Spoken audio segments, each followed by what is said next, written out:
ఈ వీడియోలో మనం భగవద్గీత అధ్యాయము 2 శ్లోకము 37ను పరిశీలిద్దాం. తన బంధువులతో యుద్ధం చెయ్యలేనని బాధపడుతున్న అర్జునుడికి శ్రీకృష్ణుడు అతని క్షత్రియ ధర్మాన్ని గుర్తుచేస్తూ కర్తవ్యాన్ని నిర్వర్తించమని ప్రోత్సహిస్తున్నాడు. మొదటగా ఈ పవిత్ర శ్లోకాన్ని భక్తితో విందాం. హతో వా ప్రాప్స్యసి స్వర్గం జిత్వా వా భోక్ష్యసే మహీం తస్మాదుత్తిష్ఠ కౌంతేయ యుద్ధాయ కృత నిశ్చయః.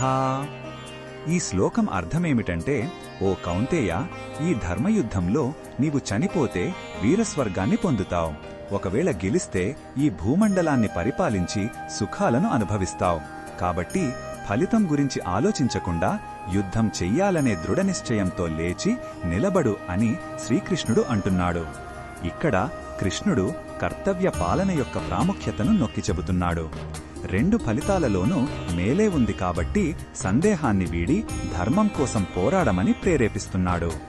ఈ శ్లోకంలో ఉన్న భావం మనకు ఏమి చెబుతుందంటే, మన కర్తవ్యాన్ని నిర్వర్తించేటప్పుడు ఓటమి లేదా గెలుపు గురించి భయపడకూడదు. ధర్మబద్ధమైన పని చేస్తున్నప్పుడు ఫలితం ఏదైనా సరే మనకు గౌరవాన్నే తెస్తుంది. ఈ భావన మనలోని భయాన్ని, సంకోచాన్ని పోగొట్టి ధైర్యాన్ని నింపుతుంది. మనసును స్థిరంగా ఉంచి చెయ్యవలసిన పనిమీద మాత్రమే దృష్టి పెట్టమని ఈ శ్లోకం మనకు నేర్పుతుంది. ఈ బోధనను మన దైనందిన జీవితంలో ఎలా ఉపయోగించుకోవచ్చంటే, మనం చేపట్టే ప్రతి పనిలోనూ సవాళ్లు, కష్టాలు ఉంటాయి. వాటిని చూసి మనం వెనకడుగు వేయకూడదు.